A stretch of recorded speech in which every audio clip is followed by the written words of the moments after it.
How Spies Think, 10 Lessons in Intelligence. Written by David Omand. Introduction, Strategic Thinking in a Complex World.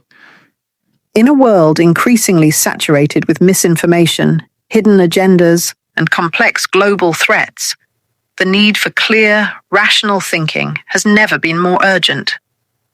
Decision-making today, whether in politics, business, or everyday life, demands not just more information, but better ways of interpreting it. In How Spies Think, 10 Lessons in Intelligence, published in 2020, David Omand, former director of the UK's GCHQ, lifts the curtain on the disciplined thought processes that underpin intelligence work.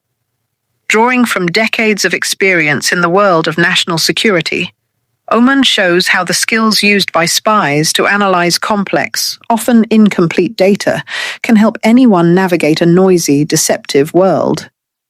At its core, intelligence work is about transforming raw information into actionable knowledge. Intelligence analysts must constantly assess probabilities, detect hidden patterns, avoid cognitive traps, and stay alert to deception, all while making decisions under conditions of uncertainty and high stakes.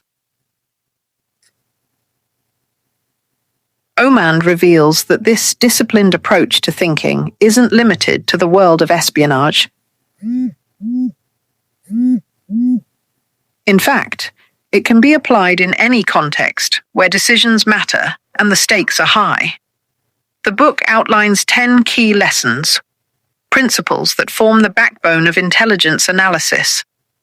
But more than just explaining how spies think, Omand argues that these principles are essential life skills in an age where truth is often obscured by a flood of competing narratives.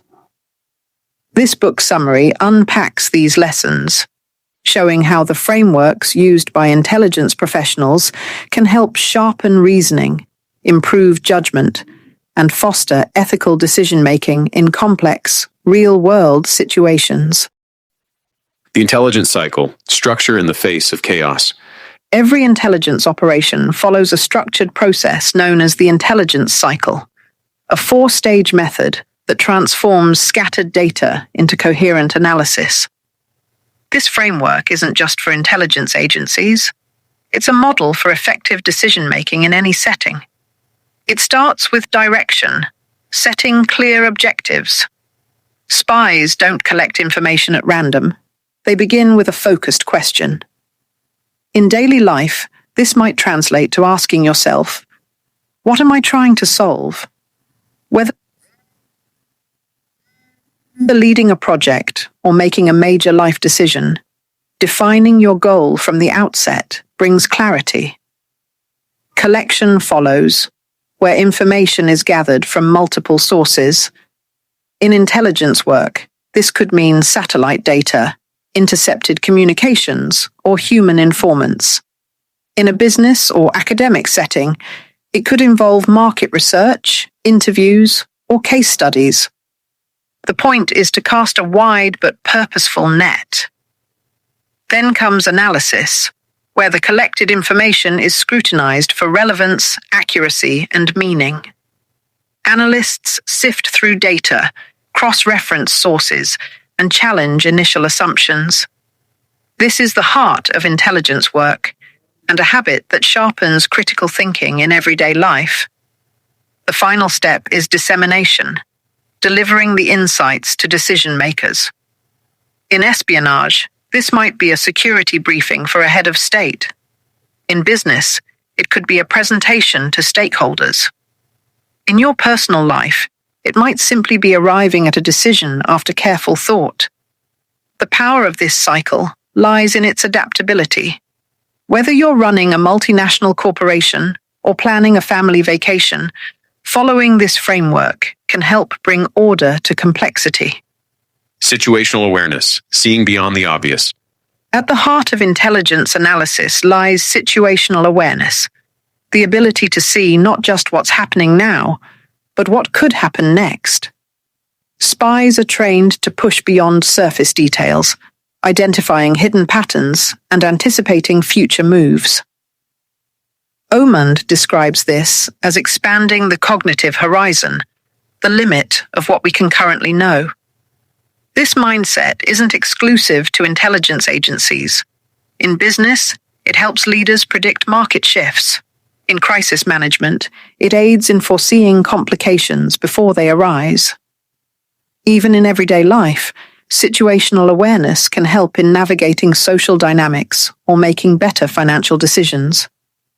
Achieving this level of awareness requires both curiosity and discipline. It means asking not just what's happening, but why is it happening and what could happen next. This habit of strategic foresight is what separates reactive decisions from proactive ones. Probabilistic thinking. Embracing uncertainty. In intelligence work, certainty is a luxury. Analysts rarely have the full picture and must make decisions based on probabilities rather than absolutes. Omand emphasizes that this mindset, thinking in terms of likelihood rather than certainty, is essential in any field where outcomes are unpredictable. Rather than asking, "Is this the right answer?" spies ask, "How likely is this to be true, given what I know?"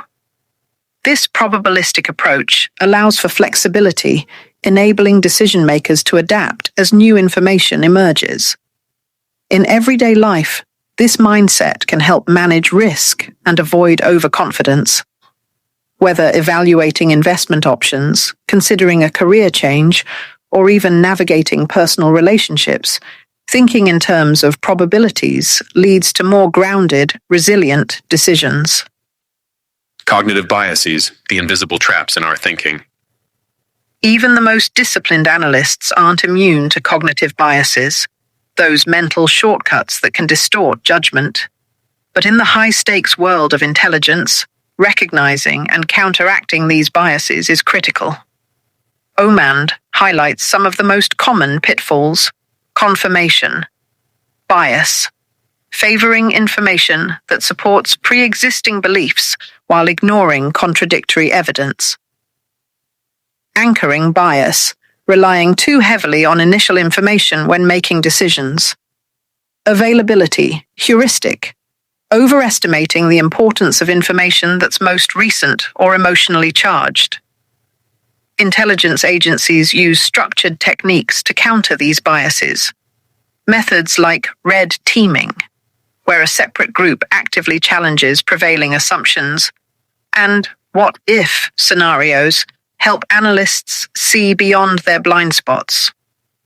The broader lesson is that by being aware of these biases, individuals can make more objective, balanced decisions, especially when the stakes are high. Deception and disinformation, navigating a world of falsehoods. In the intelligence world, deception isn't the exception, it's the rule. Spies constantly deal with misinformation, half-truths, and deliberate manipulation. Omand dives deep into how analysts detect falsehoods, assess source credibility, and trace hidden motives. This skill has become increasingly vital outside of intelligence work. In an era of fake news, viral rumors, and strategic disinformation campaigns, the ability to detect manipulation is crucial. Omand offers practical strategies: question sources, cross-check facts, and always ask, who benefits if I believe this? Detecting deception isn't just about skepticism. It's about building a toolkit for deeper, more accurate understanding. Constructive dissent. Why challenging the narrative matters. Good intelligence thrives on constructive dissent. Analysts are encouraged to challenge one another, propose alternative explanations, and stress test conclusions. This culture of critical dialogue helps prevent groupthink, where the desire for consensus overrides the need for accuracy. Omand warns that groupthink isn't limited to intelligence agencies. It appears in boardrooms, governments, and everyday social groups. Encouraging diverse perspectives, especially dissenting ones, often leads to better, more resilient decisions. The takeaway? Don't shy away from challenging dominant narratives. In environments where dissent is welcomed, decision-making improves. Making decisions with incomplete information. One of the hardest truths in intelligence work is that perfect information is rare. Spies often make life or death decisions based on fragmented data. Waiting for complete clarity isn't always an option. Omand introduces the concept of strategic patience, knowing when to act swiftly and when to wait. It's a balancing act between caution and decisiveness. This principle applies beyond the intelligence community. In business, leadership, and even personal life, success often hinges on the ability to make the best possible decision with the information at hand, while remaining ready to pivot if new data emerges. Ethics and intelligence, navigating the gray areas. Espionage operates in the shadows, but Omand insists that ethical boundaries must remain firm. Intelligence decisions often involve morally complex situations, balancing national security with individual rights, secrecy with transparency. The book introduces the concept of the ethical trilemma, the delicate balance between security, liberty, and accountability. Intelligence agencies constantly navigate this tension, aiming to protect citizens without undermining democratic values. For those outside the intelligence world, this principle holds. Ethical decision-making isn't just about following rules. It's about weighing consequences and striving for integrity, especially in complex situations. Conclusion, thinking like a spy in everyday life. How Spies Think isn't a manual for espionage. It's a blueprint for better thinking.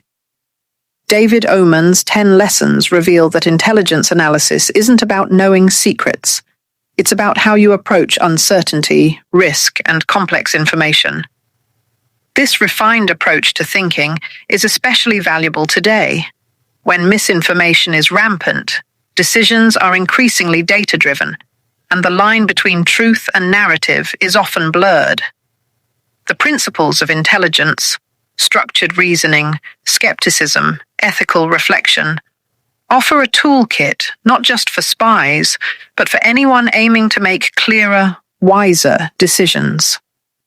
In the end, Omand leaves us with a powerful idea. Thinking like a spy isn't about secrecy, it's about clarity. And in an era where clarity is often the first casualty of complexity, that's a skill worth mastering. Thanks for listening. Did you enjoy this book summary? Got ideas on how we can make it even better? Drop us a quick note. We're always listening and learning from you.